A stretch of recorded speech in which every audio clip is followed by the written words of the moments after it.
On ne peut prétendre vouloir libérer notre Afrique tant que nous la laissons encore dépendre des autres continents pour ne serait-ce que se nourrir. Yop les amis, j'espère que vous allez bien. J'espère que vous tenez aussi en forme que Cheikh Anta Diop lorsqu'il défendait avec bravoure l'origine négro-africaine de l'Égypte antique. J'espère aussi que vous portez aussi en forme que Mandela lorsqu'il luttait avec bravoure pour la libération de la race noire. Je suis l'ambassadeur maraîcher, le fils de Maman Africa. Aujourd'hui, je suis dans la zone de Yakaseme, située à quelques kilomètres de Adzopé. Voilà, on peut dire la localité d'Adzopé. Nous sommes venus pour une mission agricole. Il y a eu ONG qui nous appelle, qui nous a appelé, qui nous a téléphoné pour que nous l'aidons à mettre en place une structure, une exploitation agricole. Alors, rejoignez-moi dans nos aventures. Je vais rencontrer les chefs et responsables de l'ONG. Et vraiment, on va faire beaucoup de choses. On va vraiment apprendre comment analyser la terre avec le pH, comment reconnaître une bonne structure de la terre et beaucoup d'autres choses. Vive l'agriculture, à tout de suite. Les amis, j'espère que vous allez bien, j'espère que vous souriez agronomiquement. Comme je l'avais dit, nous sommes dans la deuxième partie. Nous sommes dans la zone de Yakaseme, qui est une localité, je crois, à quelques dizaines de kilomètres de la ville d'Adzopé. Donc, une ONG, un groupe nous a contactés pour l'élaboration de leur projet de culture agricole, de culture maraîchère. Ils veulent choisir, ils ont le choix entre le piment, la tomate, le poivron et toutes sortes de cultures. Donc, je suis venu là pour l'élaboration du projet.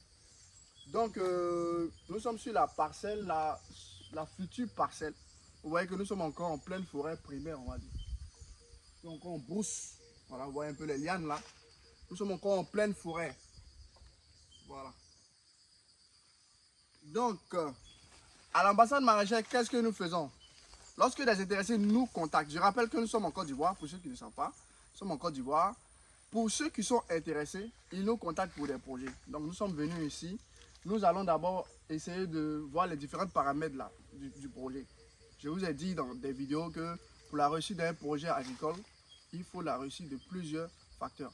Le facteur terre, le facteur climat, le facteur eau, le facteur intrant agricole. Alors donc on va d'abord voir le facteur sol, le facteur terre ou le facteur sol. Donc nous sommes dans une forêt. Nous sommes une forêt, regardez bien. Normalement la culture que nous allons faire, c'est une culture maraîchère forcément. Nous sommes en novembre 2025, donc nous voulons faire une contre-saison. Donc c'est déjà calé. Mais quelle culture? Nous avons une forêt, il va falloir d'abord déraciner. Là, je m'adresse à vous. Défricher. Non, d'abord déraciner. Déraciner. Défricher, c'est lorsque les sont encore les herbes. Voilà. Donc ça, on va déraciner les herbes. On va nous dessoucher. Voilà. Là, on va abattre les arbres. Les grands arbres. Parce qu'il y a un peu trop d'arbres. Ouais, il y a un peu trop d'arbres. Donc, il faudra dessoucher, ensuite défricher. Bon, défricher, c'est quand on a les herbes qu'il faut. Voilà. Quand on vient de trouver une friche. Mais là, il faut dessoucher, enlever quelques arbres, la majorité des arbres. Voilà. Maintenant, ensuite, il faut maintenant tester la terre, le sol. Je vous ai parlé d'un élément très important qui est le pH. Le pH qui est le potentiel d'hydrogène. Je vous rappelle que le pH c'est l'indice de disponibilité des éléments nutritifs. Pour cela, je vais me munir d'un appareil agronomique qu'on appelle le pH mètre. Voilà, je vais prendre mon sac.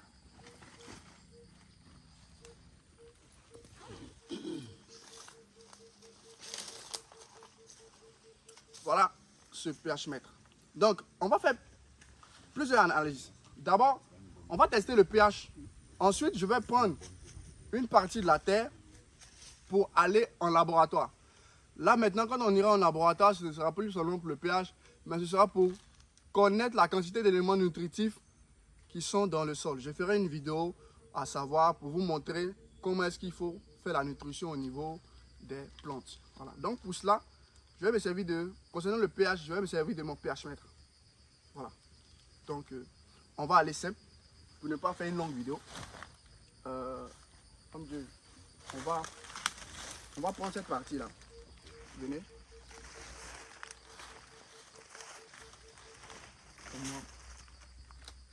Voilà.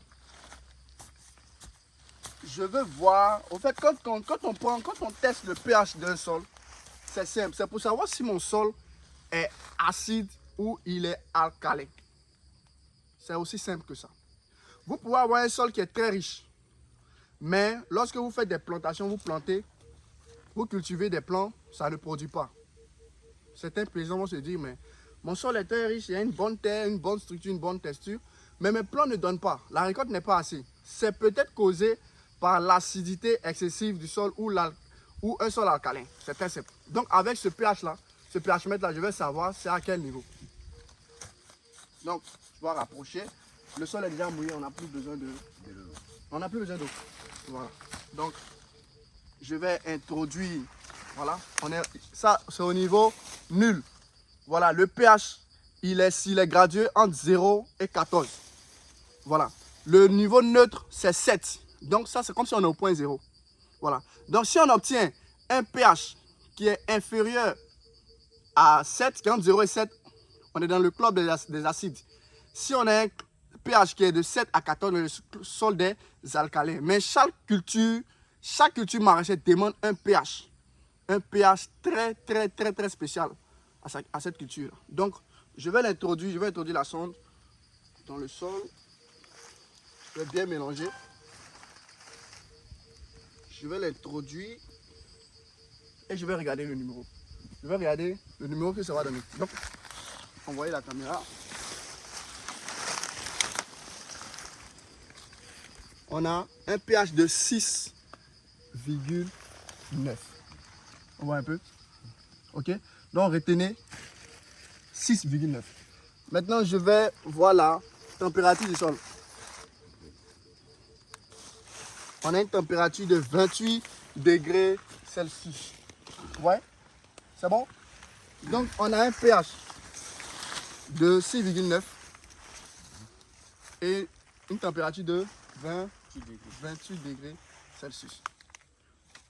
Pour la culture des solanacées, la culture du piment, la culture de tomate, poivron, il faut un pH situé entre 6 et 7. Si, toi qui me regardes, écoute-moi bien, si tu veux faire une culture maraîchère, précisément les solanacées, tomates, piment, poivron, il te faut un pH qui a une valeur entre 6 et 7. Précisément pour la tomate, il faut entre 6,2 et 6,8. Mais si vous avez 6,1, ça passe. Si vous avez 6,9, ça passe.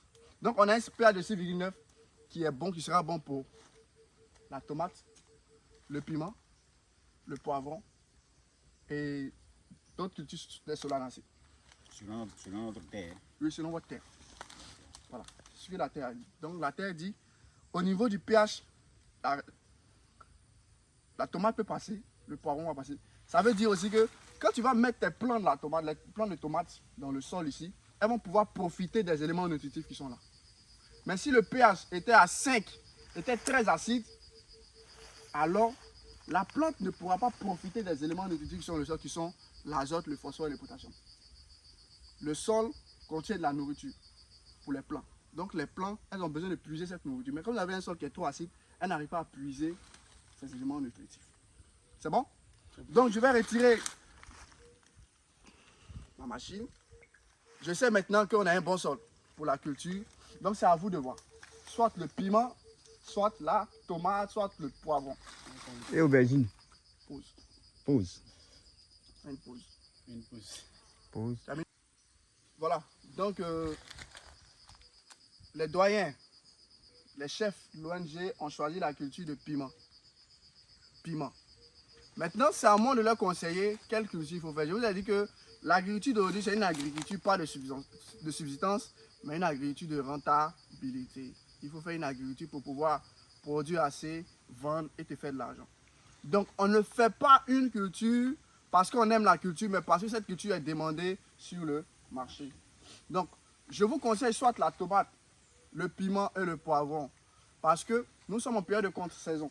Nous sommes en fin octobre 2025.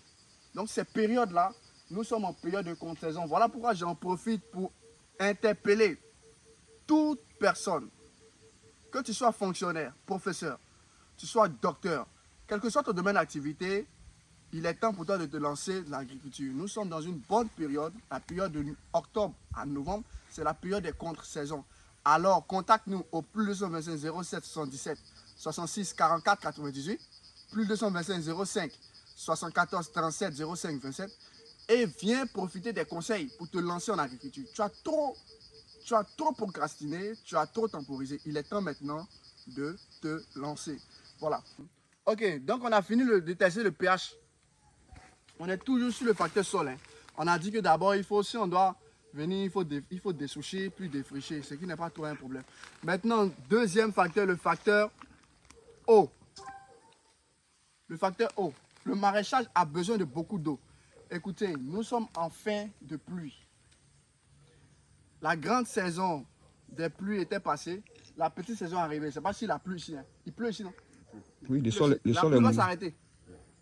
La pluie va s'arrêter parce que la pluie a commencé à s'arrêter à l'intérieur. Donc nous sommes à l'intérieur, mais nous sommes un peu plus près d'Abidjan. Voilà, donc la pluie va s'arrêter. Il faudra une source d'eau intarissable. La source d'eau que j'ai vue là-bas, elle va tarir. Parce que j'ai déjà vu par expérience des sources plus développées que ça, qui ont tari. Donc ça là, c'est appelé à tarir. Voilà ce qui pourrait être blocage à ce projet. Imaginez un instant, quand on commence maintenant, la pluie arrose les pépinières. Maintenant, quand il s'agit de répliquer, il n'y a plus d'eau. Il ne pleut plus et l'eau a tari. Comment est-ce qu'il faut faire? Il faut maintenant avoir une source d'eau intarissable. Soit vous allez faire un bon barrage, ici, ou un forage. Un bon forage. Si vous faites un puits, alors il faudrait que ça soit à un coin où il y a la nappe phréatique. Pour vraiment ne pas que l'eau là manque. Donc généralement c'est un forage que je vous conseille. Mais le forage, il sera très coûteux. Déjà l'investissement, même la culture maraîchère, le piment, c'est déjà un peu coûteux quand même. Donc pour cela, on est obligé de chercher une parcelle où il y a une eau intarissable. De façon objective, c'est ce qu'il faut faire. Vous voulez réussir, il faut vous trouver une source d'eau intarissable. S'il n'y a pas de moyen au début pour se créer un barrage, pour se créer un forage, allons dans une source d'eau intarissable. C'est-à-dire quoi? On va sillonner un peu les terres, voir où il y a des sources d'eau intarissables.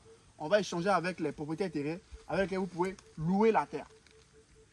Voilà. Donc pour toute personne qui veut faire des projets mais qui n'a pas de terre, qui se demande comment faire, ne vous en faites pas, contactez l'ambassade maraîchère. On vous trouve de bonnes terres avec des sources d'eau sur lesquelles vous pourrez travailler en toute saison. Donc il faudra ça. Des questions? Ok, d'accord. Donc, voilà, si là-bas, la rivière qu'on va voir, on est sûr qu'elle n'est pas tarie. Ok, mais en tout cas, le peu que j'ai vu là, c'est pas bon signe. Voilà, mais retenons en tête que ça va donner, le projet va donner. Si on met tous les paramètres qu'il faut, mais il faut une bonne source. Là, comme ça, on pourra travailler sur toute l'année. C'est-à-dire, il ne pleut pas, il pleut, on produit toute l'année. Ça vous fait une activité génératrice de revenus mensuels. Ok les gars, donc nous avons fini une partie du travail. Je rappelle que nous sommes à Yakasemé, à quelques kilomètres d'Adzopé. Voilà. Donc un groupe nous a contacté, une ONG nous a contacté parce qu'ils ont envie de faire des projets. Voilà, c'est ça. Ils ont envie de faire des projets agricoles, mais des projets sérieux. Des projets où on met beaucoup de chances de réussite. Voilà. Donc ils nous ont contacté l'ambassadeur maraîcher que je suis, ils ont contacté mon groupe aussi qui est l'ambassade maraîchère. Donc nous sommes venus d'abord vérifier ces différents facteurs de réussite. Parce que vous devez savoir que pour qu'un projet agricole réussisse, il faut plusieurs facteurs de réussite. Surtout pour les cultures maraîchères parce qu'ils veulent faire le piment. Je rappelle, ils veulent faire le piment, la culture piment sans bon en contre-saison. C'est-à-dire commencer maintenant. Je rappelle que nous sommes en octobre 2025.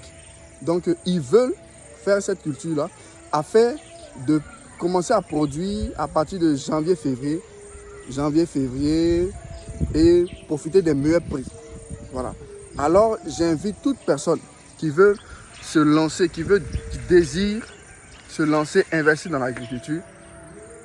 Je suis là. Mon groupe est là. Contactez-nous au plus 225 07 77 66 44 98. Contacte mon groupe dénommé Ambassade Maraîchère. Le second numéro, je donne 05 74 37 05 27.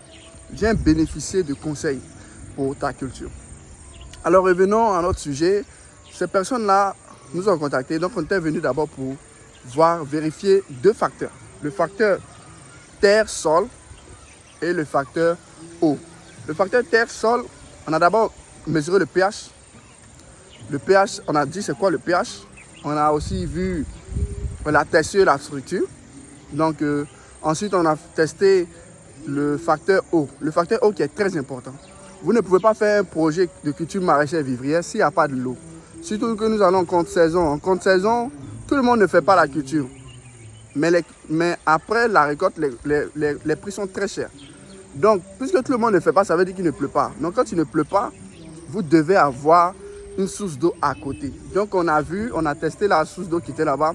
Ce n'est pas une source d'eau intarissable, mais plutôt tarissable. Donc, on a vu que ce n'est pas bon. Le sol était bon, le sol avait une bonne structure, une bonne texture, un bon pH, mais la source d'eau là n'était pas bonne.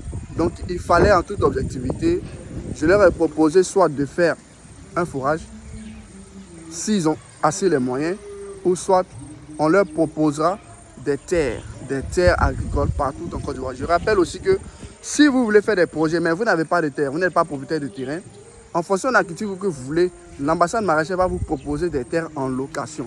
Si vous voulez faire par exemple la banane qui est là, si vous voulez faire le maraîcher comme la tomate, l'oignon, on vous propose des terres en location, vous pourrez louer.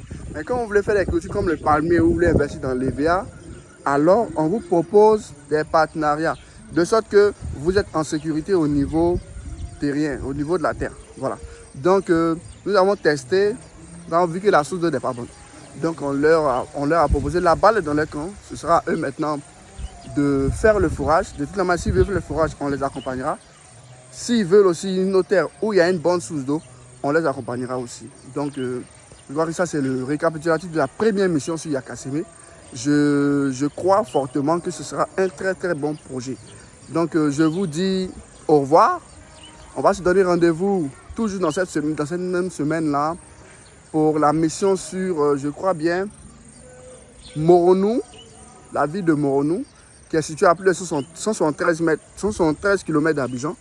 Et ensuite la ville de Mbato, qui est située entre Dembokro et Bongouanou. Nous serons là aussi pour des aventures agricoles, des missions agricoles. Là-bas, nous avons des projets qui sont en construction, des projets de culture maraîchère, de tomates et piments saumon. Alors, restez connectés à ma chaîne, Ambassadeur Maraîcher, Facebook et YouTube. Abonnez-vous massivement et likez. Vive l'agriculture, vive l'ambassade maraîchère.